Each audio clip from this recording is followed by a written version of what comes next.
May nagbago sa iyo kaninang umaga. Maaring wala kang eksaktong mga salita upang ilarawan ito, ngunit nagising ka na may kakaibang pakiramdam, isang bigat na tila lumipat mula sa dati nitong kinaroroonan, nag-iiwan ng kakaibang kawalan, at sa parehong oras isang pag-asa na hindi mo maipaliwanag. Hindi ka nakatulad ng taong nahiga kagabi.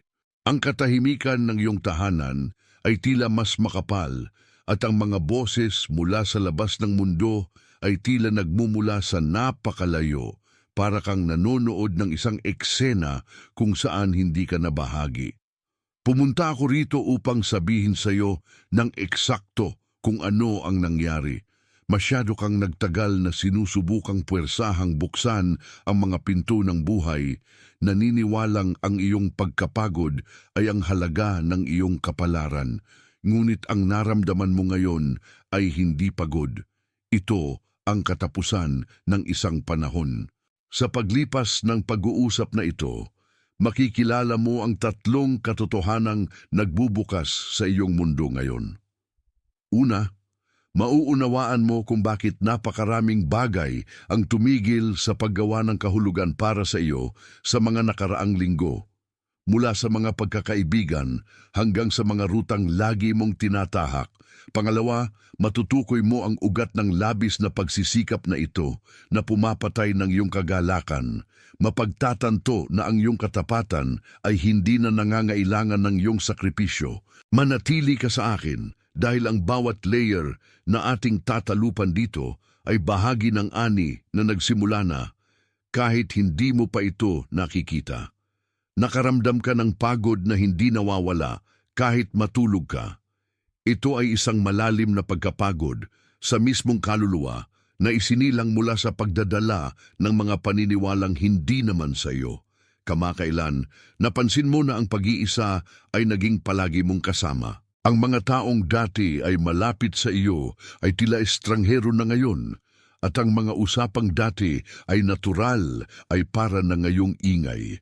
Nagkakaroon ka ng matingkad na mga panaginip, mga imaheng nananatili sa iyong isipan na parang nangyari sa tunay na buhay, at maaaring napansin mo ang pag-uulit ng ilang mga numero sa iyong relo o sa mga hindi inaasahang lugar. Hindi ito nagkataon, ito ay pagkakalibrate. Ang iyong pagkatao ay inaayos para sa isang bagong frequency, at ito ay nangangailangan na i-disconnecta mo ang iyong sarili mula sa hindi susuporta sa iyong susunod na antas ng pag-iral. Ang pag-type ng tatlong numerong ito ay ang paraan ng iyong espiritu upang irehistro ang pagsang-ayon sa inaayos. Ito ang tatak ng kahandaan. Hindi ito tungkol sa numero mismo, kundi tungkol sa gawa ng pagdedeklara na ikaw ay nakaayon sa pagbabagong dumating. I-type ang 888 at pagkatapos ay bumalik ka agad sa ating tatalakayin ngayon. Ang katotohanang nasa ilalim ng lahat ng ito ay ikaw ay nagpapatakbo mula sa isang pattern ng labis na pagsisikap. Gumugol ka ng mga taon, marahil mga dekada, sa paniniwalang ang iyong halaga ay nakatali sa bigat na iyong dinadala o sa bilis ng iyong pagtakbo. Humihigop ka ng mga lubid na sa totoo lang hindi na nakakabit sa kahit ano. Inilapat mo ang iyong gutom at iyong tiyaga sa mga rutang isinarana ng tadhana, naniniwalang kung magpapatuloy ka lang ng kaunti pa, ang resulta ay lilitaw sa wakas. Ngunit ang hindi mo napansin ay ang iyong pagsisikap kahit marangal ay naging isang hadlang. Sinusubukan mong itulak ang pintong mismong langit ay iniwang nakaawang, ngunit ikaw ay masyadong abala sa paghawak sa bigat ng hawakan. Ang pattern dito ay ang iyong pangangailangan na kontrolin ang proseso upang tiyakin na ang ani ay darating sa pamamagitan ng iyong pawis. Ngunit ang darating ngayon ay hindi bunga ng iyong bisig. Ito ay bunga ng iyong pagtanggap. Ito ang sandali kung kailan ang iyong kwento ay tumigil sa pagsusulat ng iyong lakas at nagsimulang gabayan ng autoridad na ipinagkaloob sa iyo. Nakaramdam ka ng pagod dahil inaararo mo ang lupang handa na para sa binhi. Sinusubukang ulitin ang cycle ng taglagas, samantalang ang tagsibol ay dumating na. At ang aning ito na nagsisimula ngayon ay iba sa lahat ng iyong naranasan dahil hindi ito nagmumula sa iyong paghahanap, kundi sa iyong kahandaan na sa wakas ay tumigil sa pakikipaglaban. Isipin mo ngayon ang isang malawak na taniman ng mga puno kung saan ang mga puno ay lumago ng masigla. Ngunit sa paglipas ng mga taon, ang sobrang dami ng mga tuyong sanga at ang kapal ng mga dahon ay nagtago sa daloy ng katas na dapat sana ay dumiretso sa bunga. Ikaw ang punong iyon. Sa mahabang panahon, pinayagan mo ang bawat karanasan, bawat pagkabigo, at bawat naipong responsibilidad na maging isang bagong sanga, sinusubukang pasanin ang bigat ng lahat ng nangyari na para bang ito ang tumutukoy sa iyong pagkakakilanlan. Ngunit ang isang taniman na hindi pinuputulan ay hindi namumunga. Ito ay nabubuhay lamang. Ang pagputol ay hindi parusa. Ang pagputol ay ang pinakamalalim na gawa ng pagmamahal na magagawa ng hardinero sa kanyang nais mamunga. Ang iyong naramdaman kamakailan, ang kawalan ng gaan sa pagbitaw sa mga dating landas, ay eksaktong galaw ng gunting na pumuputol sa hindi na nagbibigay buhay, upang ang mahalagang enerhiya ay maidirekta sa ani na hindi mo pa nakita noon. Walang paglago kung walang pagputol ng sobra, at ang nangyayari ngayon sa iyong buhay ay isang kinakailangang pagsasaayos. Ang mga dahong nalalagas ay patunay lamang na may bago ng handang sumibol, isang bagay na hindi na nakadepende sa iyong pagpupumilit, kundi sa iyong integridad na manatiling pinutol at handa para sa tunay na mahalaga. Hayaan mong ang pagkilala sa pangangailangan ng pagputol na ito ay selyuhan ng kung saan ito mismo dumampi. Ang simpleng gawa ng pag-type ng 3 salitang ito ay nagpapatahimik sa patutuo ng iyong ginagawa sa iyong sariling talaan. I-type ang ako ay handa na at pagkatapos bumalik ka agad sa ating pinagsasamahan. Kung ang mensaheng ito ay sumalubong sa iyong espiritu at nagpatunay ng isang bagay na alam mo na, ngunit hindi mo maisalin sa mga salita, payagan mong ang iyong like ay maging iyong amen na walang salita. Huwag mo itong tingnan bilang isang sukatan o isang numero, kundi bilang isang tahimik na pagsang-ayon, isang espiritual na lagda na ang pinangalanan dito ay pinangalanan ng may katotohanan. Ito ang iyong paraan ng pagsasabi na ang nangyayari sa iyong kalooban ay nakakatagpo ng alingaw-ngaw sa ating itinatayo dito ngayon.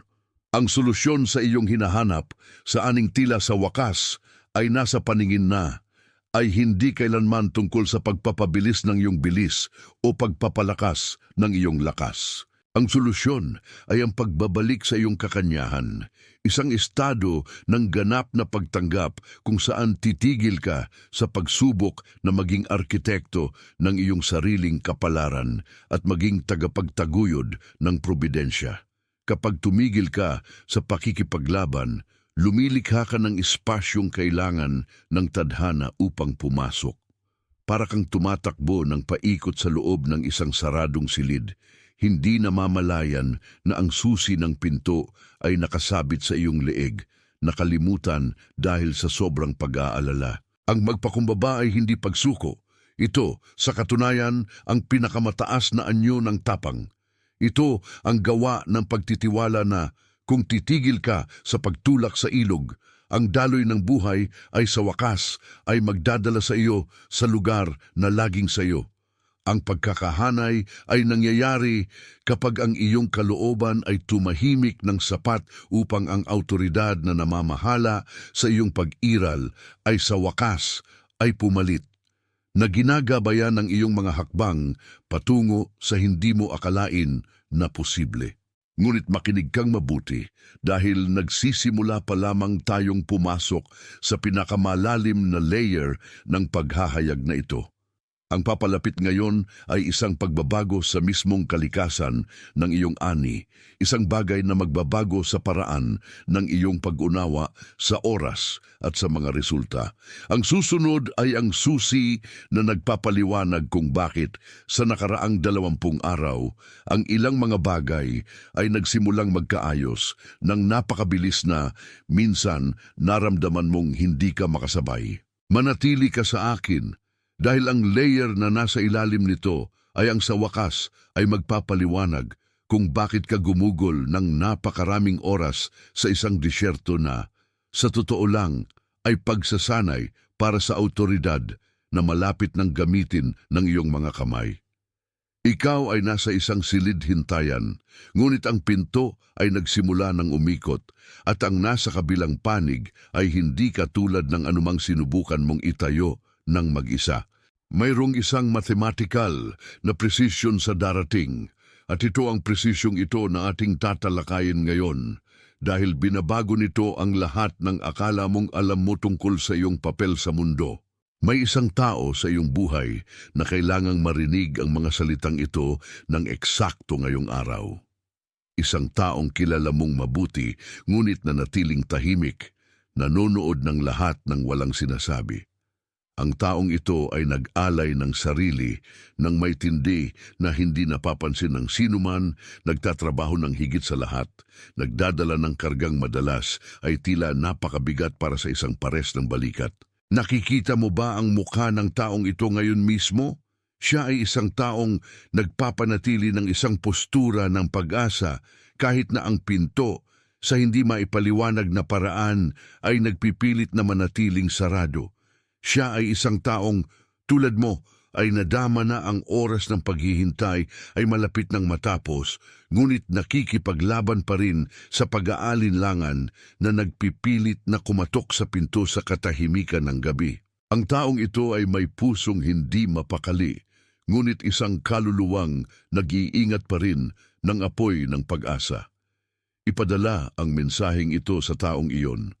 Huwag mong gawin ito bilang isang kaswal na payo o isang rekomendasyon ng libangan. Gawin mo ito bilang isang paghahatid. Ibigay ang salitang ito ng eksakto kung paano ito ibinigay sa iyo ngayon dahil sa isang pangakong lampas sa lohika at pagkakataon. Hindi ito tungkol sa pagkumbinsi kaninuman. Ito ay tungkol sa pag-abot ng kamay sa isang taong tulad mo ay nasang antesala ng isang pagbabagong handa ng mamulaklak. Bago magsara ang sandaling ito, nais kong kunin mo ang iyong posisyon. Huwag mong gawin ito bilang isang hangarin o bilang isang pag-asang itinapon mo sa hangin. Gawin mo ito bilang isang kumpirmasyon, bilang isang deklarasyon ng isang taong kinikilala ang kasunduang pinagtibay dito ngayon. Ang pariralang ito ay ang susi na nagtatatak sa iyong narinig at sa iyong tinanggap. Ang kasunduang tahimik na nabuo sa pagitan ng espiritual na antas at ng iyong pagkaunawa sa panahong ito ay isang landas na sisimulan mong tahakin ng may bagong kaliwanagan simula ngayon sa bagong panahon ng iyong buhay. I-type ito ng dahan-dahan, salita man sa salita, at payagan mong ang galaw ng iyong mga daliri ay sumalamin sa galaw na nangyayari na sa loob ng iyong espiritu. Ikaw ay minamahal. Ikaw ay nakikita. Ikaw ay isang tag-ani. Ikaw ay minamahal ng isang pag-ibig na hindi humihiling na patunayan mo ang iyong halaga sa pamamagitan ng labis na pagsisikap o pagkapagod. Ikaw ay nakikita sa mga sandaling walang tumingin, sa mga sandali ng kalungkutan kung saan ang iyong iyak ay katahimikan lamang at ang iyong sakit ay isang bigat na dinala mong mag-isa. Ikaw ay isang tag-ani dahil ang inihasik sa luha at sa paghihintay, ngayon ay handa ng anihin ng iyong mga kamay na kahit pagod ay handa para sa kasaganaan. Ang iyong paglalakbay ay hindi isang pagkakamali sa ruta. Ito ay isang proseso ng pagpapanday.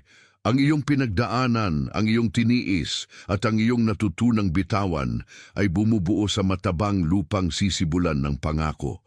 Wala ka na sa panahon ng tigang na paghahasik. Pumasok ka na sa panahon ng hindi inaasahang ani. May nangyari sa iyo kaninang umaga. Isang bagay na malamang ay wala pang pangalan, ngunit may bigat na hindi maikakailang bago. Nagising ka na may kakaibang pakiramdam sa kaluluwa, isang pakiramdam na ang mga pader ng iyong gawain, kahit tila pareho, ay nawala ng tatag na mayroon sila hanggang kahapon. Pumunta ako rito upang ipahayag sa iyo kung ano ang ibig sabihin nito. Ang mensaheng ito ay isang direktang tugon sa tahimik mong tanong na iyong daladala. Ang tanong na walang nakakaintindi sa iyong paligid dahil hindi ito sinasabi ng malakas, kundi sa mga tibok ng pusong napagod ng maghintay. Sa panahong gagastusin nating magkasama, nais kong maunawaan mo ang kasunduan ng susunod na mangyayari. Makikilala mo ang 3 malinaw na senyales na nagpapakita sa iyong buhay bilang isang code ng espiritual na presensya.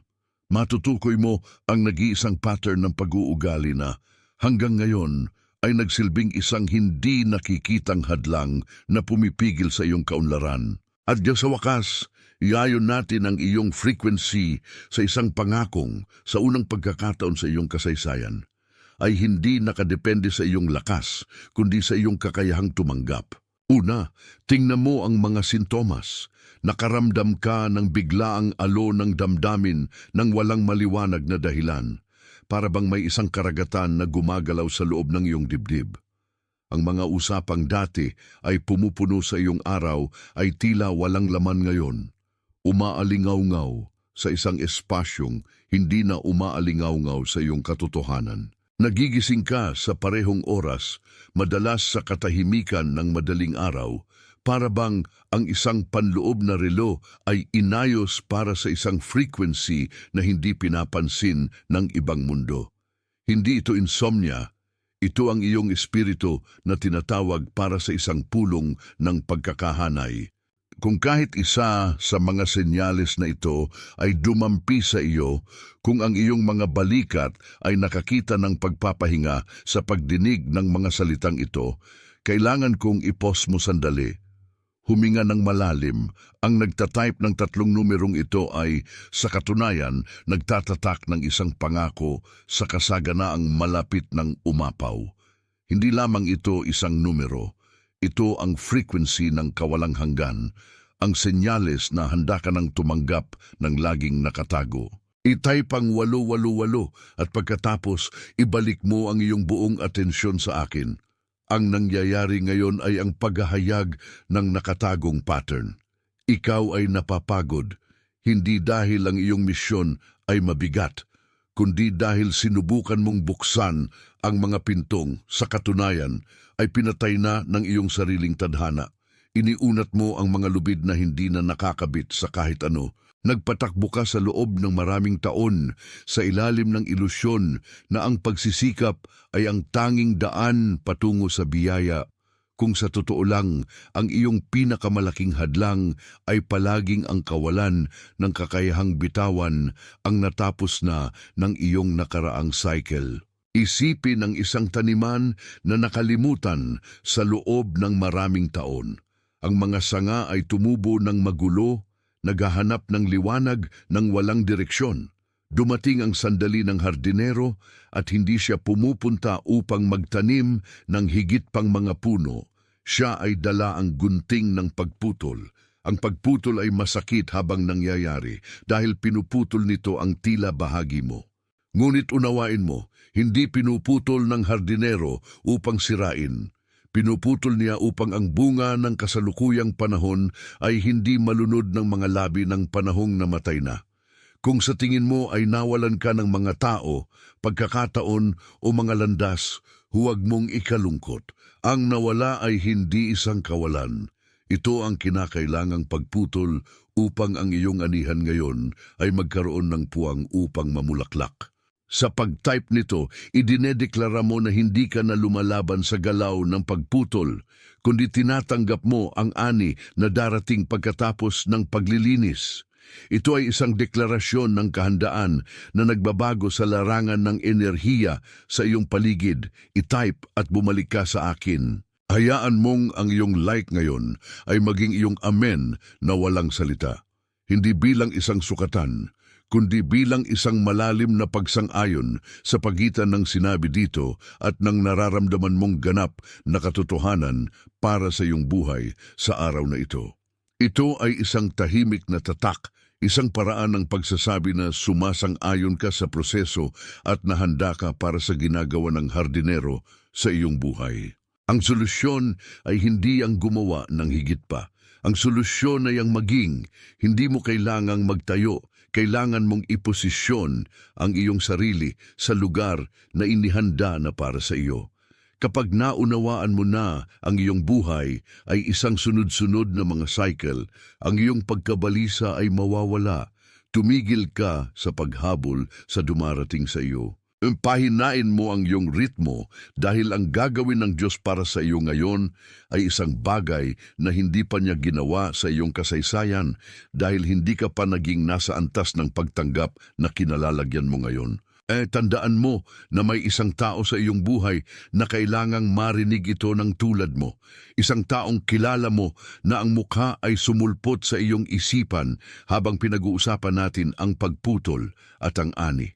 Ang taong iyon na tahimik na pagod, na nagtatrabaho ng husto, ngunit nadarama na ang buhay ay tumigil sa pagtugon sa kanyang mga tawag. Ipadala ang mensaheng ito sa kanya, hindi bilang isang kaswal na payo, kundi bilang isang paghahatid, isang ministeryo ng pangangalaga upang maunawaan din niya na ang kanyang sandali ng ani ay sa wakas, kumakatok na sa pinto. Ang iyong naramdaman ay hindi ang katapusan ng iyong landas, kundi ang simula ng isang ani na inihanda ng lihim. Sa loob ng mga dekada, naniniwala ka na ang halaga ng iyong buhay ay sinusukat sa dami ng pawis na iyong pinawis, sa pagiging komplikado ng mga hadlang na iyong ibinagsak, at sa pagpupumilit sa mga pintong na natiling nakalak. Gayunpaman, sa ika-20 araw na ito ng Hunyo, may isang bagay na na-unlock. Hindi ito isang tagumpay mo. Ito ay isang banal na konsesyon. Ang pagbabagong napansin mo sa iyong paggising kanina, ang kakaibang katahimikang tila nananatili sa iyong isipan, ay ang ebidensya na ang may akda ng iyong kwento ay nagpasyang baguhin ang balangkas. Palagi mong itinanong kung bakit ang mga bagay para sa iyo ay tila mas makapal, kung bakit ang pagsisikap na ginagawa ng iba ay tila doble ang ani habang ang sa iyo ay sinusubok hanggang sa limitasyon ng pagkapagod. Ang sagot na hindi ibinigay sa iyo ng sinuman, ngunit laging alam ng iyong espiritu ay ikaw ay hinubog para sa isang di katimbang na ani. Ang nagtatanim ng mga karaniwang binhi ay umaani ng mga karaniwang resulta, ngunit ang napili upang magdala ng isang mas malaking misyon ay dumadaan sa mga panahon ng paghahanda, kung saan ang kakulangan ay hindi kawalan. Ito ay espasyo. Ito ang kinakailangang kawalan upang ang bago ay hindi mahalo sa luma. Ang pakiramdam na ikaw ay nabubuhay sa dalawang mundo ng sabay, kung saan ang pisikal na katawan ay sinusubukan pa ring harapin ang mga pangangailangan ng kahapon habang ang iyong kaluluwa ay naninirahan na sa kaliwanagan ng isang hinaharap na hindi pa nagpapakita, ay ang pinakamalinaw na sintomas ng iyong paglipat. Para kang nasa isang silid-hintayan kung saan ang mga pader ay nagiging transparent.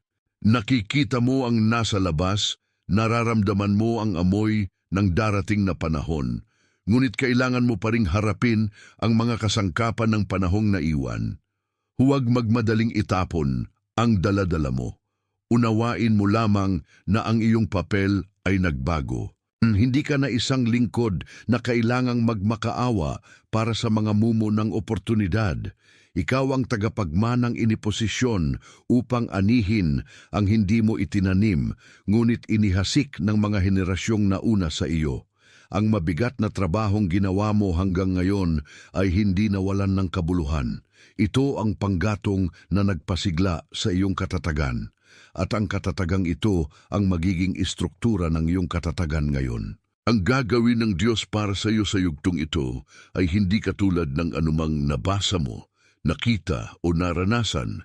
Ito ay isang kaganapan ng pagkilala, isang pagbabaliktad ng mga prioridad kung saan ang nakatago, ang iyong layunin, ang iyong boses, ang iyong kakanyahan ay itataas sa lugar ng karangalan. Isipin mo ang mga pagkakataong naramdaman mong hindi ka nakikita. Ang mga gabing, ang tanging kasama mo ay ang bigat ng isang tanong na walang sagot. Ang mga oras na ang iyong panalangin ay tila tumatama sa kisame at bumabalik ng walang direksyon. Lahat ng ito ay isang proseso ng paglilinis, ang walang kabuluhan, ang pangangailangan ng panlabas na pag-apruba, ang takot sa paghatol, lahat ng ito ay inalis ng buhay mismo. Ngayon, ikaw ay mas magaan. Hindi dahil nawala ang mahalaga, kundi dahil binitawan mo ang masyadong mabigat para sa iyong bagong paglalakbay. Handa ka nang dalhin ang kaluwalhatiang dati ay dudurog sa iyo. Ang aning ito ay hindi tungkol sa kung gaano mo ito gusto, kundi tungkol sa kung gaano mo ito kayang panindigan nang hindi nasisira. Ang sikreto ng iyong bagong yugto ay ang pagiging tanggap.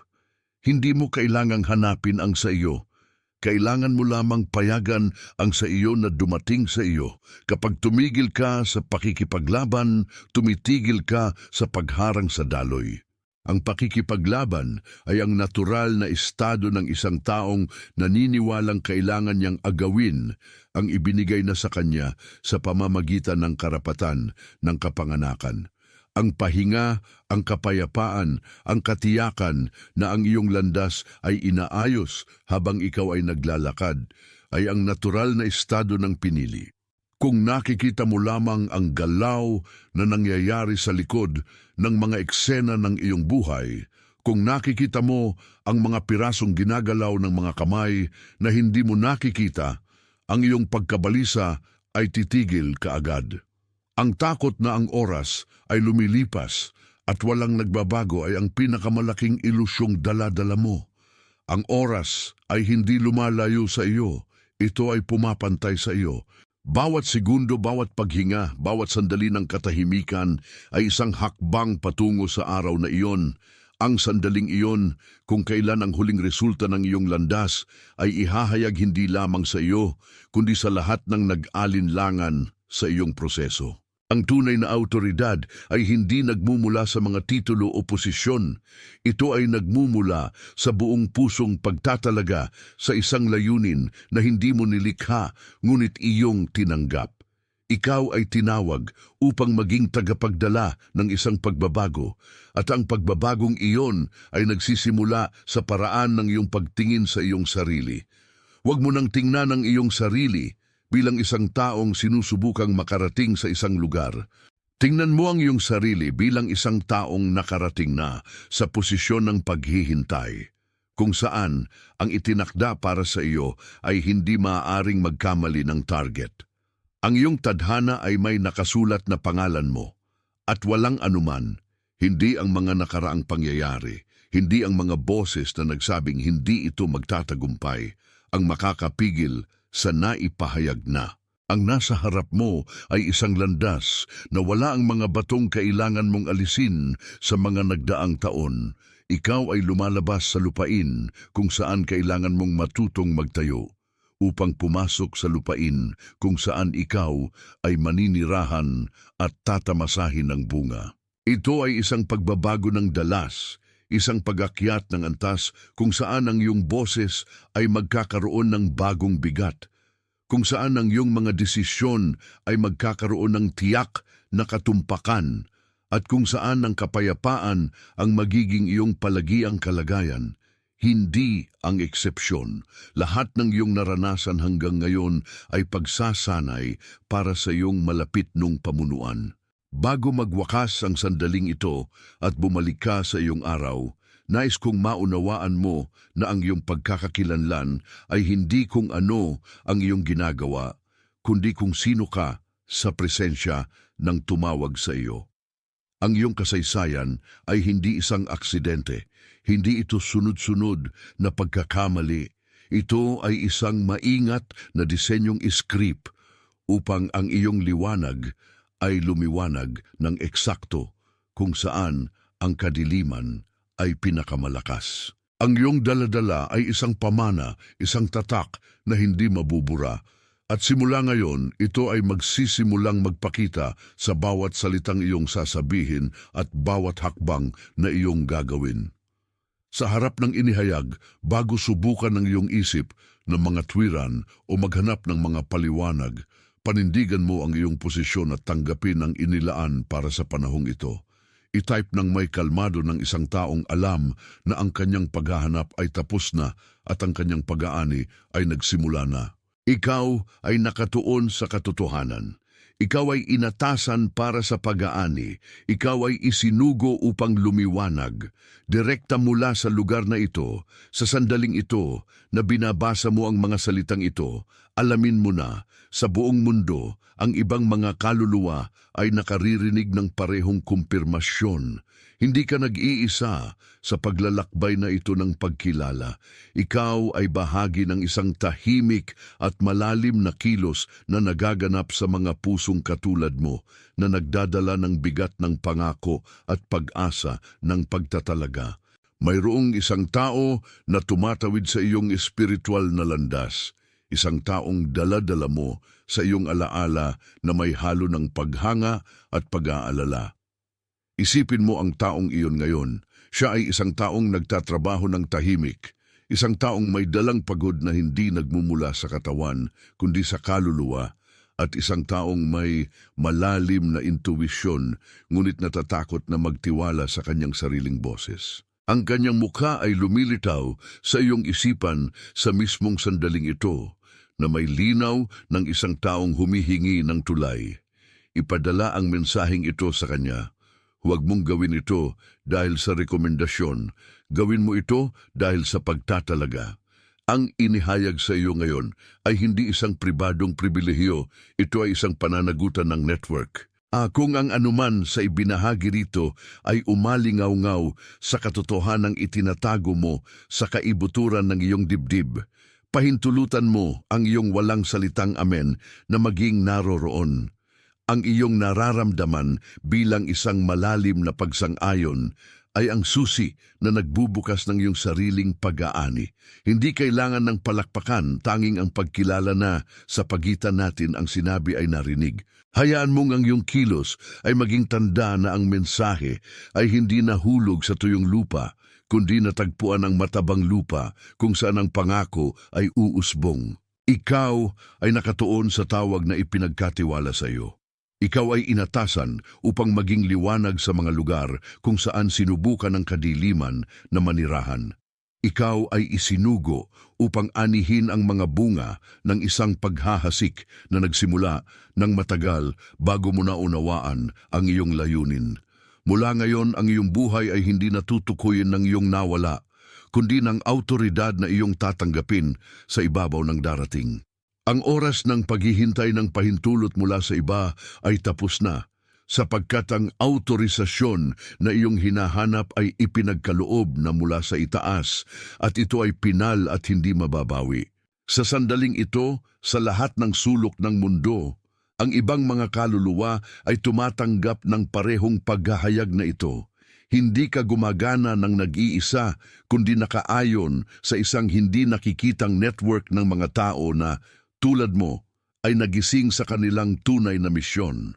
Ang nangyayari ngayon ay hindi nangangailangan ng mga anunsyo o mga spotlight, sapagkat ang iyong lakas ay nakasalalay mismo sa pagiging diskreto ng pagbabagong pinagdadaanan ng iyong espiritu. Ito'y natatakan na.